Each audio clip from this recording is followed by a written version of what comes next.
प्रणाम आप सभी को। मेरा नाम रोशन है। दोस्तों, आज मैं आपके लिए लेकर आया हूँ गुरुदेव रविंद्रनाथ टैगोर जी की लिखी एक बहुत ही लोकप्रिय कहानी, जिसका शीर्षक है मुसलमानी की कहानी। तो आइए शुरू करते हैं कहानी का पाठ। उन दिनों अराजकता के दूतों ने देश के शासन को कांटों से भर दिया था। अप्रत्याशित अत्याचारों से दिन रात कांप रहे थे। दुस्वप्नों के जाल ने जीवन के समस्त कार्यकलाप को जकड़ रखा था। गृहस्थ लोग सिर्फ देवताओं के मुंह की ओर ताकते रहते थे। मनुष्य का मन दुष्टों के डर से कांपता रहता था। मनुष्य हो या देवता, किसी पर भी विश्वास करना कठिन था। केवल आंसुओं की दुहाई देते रहते थे। अच्छे काम और बुरे काम के परिणाम में अंतर की सीमा रेखा बहुत दुर्बल हो गई थी। चलते चलते आदमी ठोकर खाकर बुरी स्थिति में पड़ जाता था। ऐसे में घर में सुंदर कन्या का आना भाग्य विधाता के अभिशाप के समान था। उसके आने से परिवार के सभी लोग यही कहते थे, मुहजली टले तो जान बचे। 3 महल के ताल्लुकेदार वंशीवदन के घर ऐसी ही एक परेशानी आ गई। कमला सुंदर थी, माँ बाप मर गए थे। उन्हीं के साथ वह भी मर जाती तो बाकी परिवार निश्चिंत हो जाता, पर वैसा नहीं हुआ। तब से उसके चाचा वंशी बड़े स्नेह और सावधानी से उसे पाल रहे थे। किंतु उसकी चाची प्रायः पड़ोसिनों से कहती रहती थी, देखो तो, माँ बाप हमारा सर्वनाश करने के लिए उसे हमारे सिर पर छोड़ गए। कब क्या हो कहा नहीं जा सकता। मेरा बाल बच्चों वाला घर है, उन सबके बीच यह लड़की जैसे सर्वनाश की मशाल जलाए बैठी है। चारों तरफ से दुष्ट लोगों की नज़र उस पर रहती है। मुझे तो इस डर से नींद भी नहीं आती कि किसी दिन इसी की वजह से हम डूबेंगे। पर किसी तरह दिन बीत रहे थे। फिर विवाह के लिए एक रिश्ता आया। उसके चाचा कहते थे, मैं ऐसे घर का लड़का ढूंढ रहा हूँ जो लड़की की रक्षा कर सके। यह लड़का मोचा खाली के सेठ परमानंद का मझला लड़का था। बहुत से रुपयों का मालिक था, पर यह तय था कि पिता के मरते ही रुपयों का निशान भी नहीं बचने वाला था। लड़का बेहद शौकीन था। बाज उड़ाना, जुआ खेलना, बुलबुल लड़ाना वगैरह में छाती ठोक कर पैसे लुटाता था। उसे अपने धन का बड़ा गर्व था। उसके पास पैसा था भी बहुत। उसने मोटे मोटे भोजपुरी पहलवान रखे हुए थे। सब प्रसिद्ध लठैत थे। वह सब जगह यह कहता हुआ घूमता था कि पूरे इलाके में कौन माई का लाल है जो मेरे शरीर को हाथ भी लगा सके। वह लड़कियों का बहुत शौकीन था। उसकी पत्नी थी, पर अब एक नई कच्ची उम्र की लड़की की खोज में था। उसके कानों में कमला के सौंदर्य की बात पड़ी। उसका वंश बहुत धनवान ही नहीं, शक्तिशाली भी था। उसने प्रण किया कि इस लड़की को अपने घर ले जाएगा। कमला ने रोकर कहा, चाचा जी, मुझे कहाँ डुबो रहे हो? वे बोले, माँ, तुम तो जानती हो कि अगर मुझ में तुम्हारी रक्षा करने की सामर्थ्य होती तो सदा छाती से लगा कर रखता। शादी के वक्त लड़का छाती फुला कर आया। बाजे गाजों का अंत नहीं था। चाचा ने हाथ जोड़ कर कहा, दामाद जी, समय बहुत खराब चल रहा है। इतनी धूमधाम करनी ठीक नहीं है। सुनते ही उसने फिर चुनौती के स्वर में कहा, देखते हैं कौन पास आने का साहस करेगा। चाचा बोले, शादी पूरी होने तक लड़की का दायित्व तो हमारा है, उसके बाद वह तुम्हारी हो जाएगी। उसे सुरक्षित घर ले जाने का जिम्मा तुम्हारा है। हम वह दायित्व नहीं ले सकते, हम कमजोर हैं। उसने छाती चौड़ी कर कहा, डरने की कोई बात नहीं। भोजपुरी पहलवान भी मूंछों पर ताव देते हुए लाठियां लिए खड़े रहे। शादी के बाद वर कन्या को लेकर प्रसिद्ध ताल तड़ी के मैदान से निकल रहा था। रात के दूसरे पहर में मधु मल्हार नामक डाकुओं का सरदार मशाले लिए दल बल के साथ ललकारता हुआ आ गया। भोजपुरी लठैतों में से एक नहीं रुका, क्योंकि वे जानते थे कि मधु मल्हार जैसे विख्यात डाकुओं के हाथों में पड़ने पर कोई नहीं बच सकता था। कमला पालकी से उतरकर झाड़ियों में छिपने जा रही थी, तभी बूढ़ा हबीब खां पीछे आकर खड़ा हो गया। लोग उसकी पैगंबर की तरह पूजा करते थे। उसने सीधे खड़े होकर कहा, मैं हबीब खां हूँ, तुम सब यहाँ से जाओ। डकैत बोले, खां साहिब, आपके सामने तो कुछ कह नहीं सकते, पर हमारा काम आपने मिट्टी में क्यों मिला दिया। पर जो भी हो, उन्हें जाना ही पड़ा। हबीब ने आकर कमला से कहा, तुम मेरी बेटी हो, तुम डरो नहीं, अब इस आपद की जगह से घर चलो। कमला बहुत संकुचित हो उठी। हबीब ने कहा, समझ गया, तुम हिंदू ब्राह्मण की लड़की हो, मुसलमान के घर जाने में झिझक रही हो, पर एक बात याद रखना, सच्चा मुसलमान धर्मनिष्ठ हिंदू ब्राह्मण का भी सम्मान करता है। मेरे घर में तुम हिंदू घर की लड़की की तरह ही रहोगी। मेरा नाम हबीब खां है, मेरा घर पास ही है। तुम चलो, मैं तुम्हें ठीक से रखूंगा। पर कमला संकोच के कारण किसी तरह जाना नहीं चाहती थी।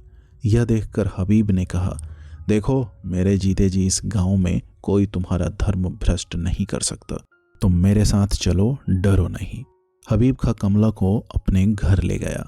आश्चर्य की बात यह थी, उस 8 मंजिले मुसलमान के घर की एक मंजिल पर शिव मंदिर था और हिंदू स्त्री के रहने की पूरी व्यवस्था थी।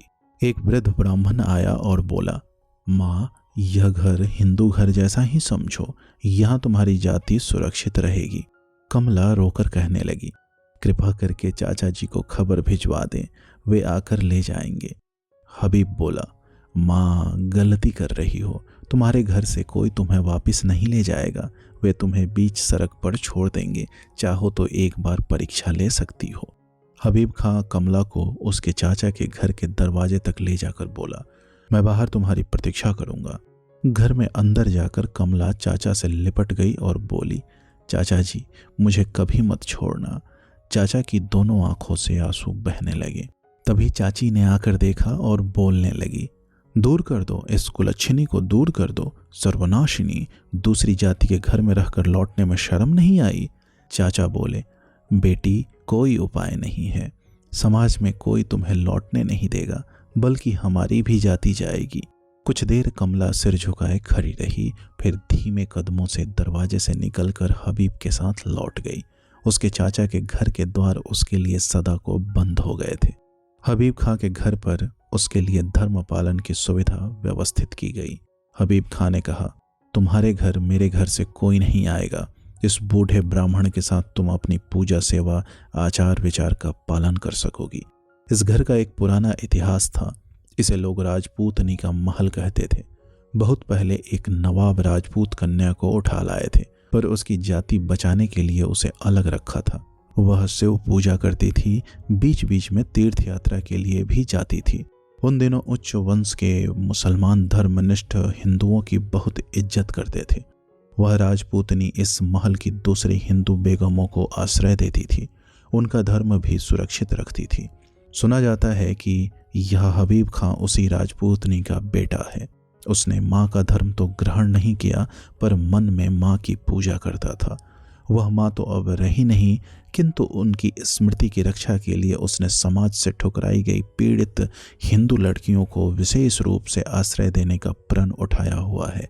कमला को उससे वह मिला जो अपने घर में भी कभी नहीं मिला था। वहाँ चाची हर समय उसे कुलक्षणी, सर्वनाशी, अभागी आदि कहती थी। वह कहती थी कि उसके मरने पर ही वंश का उद्धार होगा। कभी कभी उसके चाचा उसे छिपा चुरा कर कुछ कपड़े वगैरह देते भी थे, तो वह उन्हें चाची के डर से छिपाती रहती थी। राजपूतनी के महल में आकर उसे रानी का पद मिला। यहाँ उसकी इज्जत का कोई अंत नहीं था। उसके चारों तरफ हिंदू दास दासी मौजूद रहते थे। धीरे धीरे वह बालिका से युवती हुई। घर के एक लड़के ने छिपकर उसके यहाँ आना शुरू कर दिया। मन ही मन वह उससे बंध गई। तब उसने हबीब खां से कहा, बाबा, मेरा कोई धर्म नहीं है, मेरा प्रेम ही मेरा धर्म है। जिस धर्म ने सदा मुझे जीवन के प्रेम से वंचित रखा, मुझे अवज्ञा से फेंक दिया, उस धर्म में मुझे कभी भगवान को खुशी नहीं दिखी। वहाँ के देवताओं ने मुझे रोज अपमानित किया। मैं आज भी यह भूल नहीं पाती हूँ। बाबा, मुझे तुम्हारे घर पहले पहल प्यार मिला। मैंने जाना कि मुझ हतभागिनी लड़की के जीवन का भी कोई मूल्य है। जिस देवता ने मुझे आश्रय दिया, मैं प्रेम के पूरे सम्मान के साथ उन्हीं की पूजा करती हूँ। वही मेरे देवता हैं, वे न हिंदू हैं न मुसलमान। मैंने तुम्हारे मंझले बेटे को मन ही मन ग्रहण किया है। मेरा धर्म कर्म उसी के साथ बंध गया है। तुम मुझे मुसलमान बना लो, मुझे इसमें कोई आपत्ति नहीं है। मेरे 2 धर्म हो जाएंगे। उनकी जीवन यात्रा बढ़ती गई। अपने पहले परिवार वालों से उसके मिलने जुलने की कोई संभावना नहीं थी। इधर हबीब खां ने यह भुलाने की चेष्टा की कि कमला उनके परिवार की कोई नहीं है और उसका नाम मेहरजान रखा। इधर उसके चाचा की दूसरी बेटी के विवाह का समय आया। सारे प्रबंध पहले की तरह ही हुए, पर फिर वही परेशानी सामने आई। डकैतों ने पहले की तरह बारात पर हमला बोला। एक बार उनका शिकार छिन चुका था, उन्हें इसका दुख था। वह इस बार बदला भी लेना चाहते थे, किंतु एक बार फिर पीछे से हुंकार आई, खबरदार। लो, हबीब खां के चेलों ने आकर फिर सब गड़बड़ कर दिया। कन्या पक्ष के लोग कन्या को पालकी में ही छोड़कर जिसे जिधर जगह मिले उधर भागना चाहते थे, पर तभी उनके बीच में हबीब खां की अर्धचंद्राकार पताका लगा बर्छा लिए एक निर्भीक युवती आकर खड़ी हो गई। वह सरला से बोली, बहन डरो नहीं, मैं तेरे लिए उनका सहारा लेकर आई हूँ जो सबको आश्रय देते हैं, जो किसी की जाति के बारे में नहीं सोचते। चाचा जी, आपको मेरा प्रणाम। डरना नहीं, मैं आपके पैरों का स्पर्श नहीं करूंगी। अब इसे अपने घर ले जाओ, इसे किसी ने भ्रष्ट नहीं किया है। चाची से कहना, बहुत दिन तक उनकी अनिच्छा के बावजूद उनका अन्न वस्त्र लेकर बड़ी हुई हूँ। मैंने कभी सोचा भी नहीं था कि वह ऋण आज इस तरह उतारूंगी।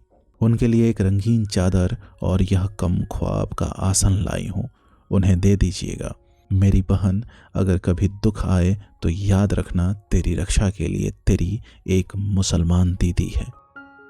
दोस्तों, उम्मीद करता हूँ यह कहानी आपको पसंद आई होगी। ऐसी ही ढेरों कहानियाँ सुनने के लिए आप हमसे जुड़े रहें। बहुत बहुत धन्यवाद।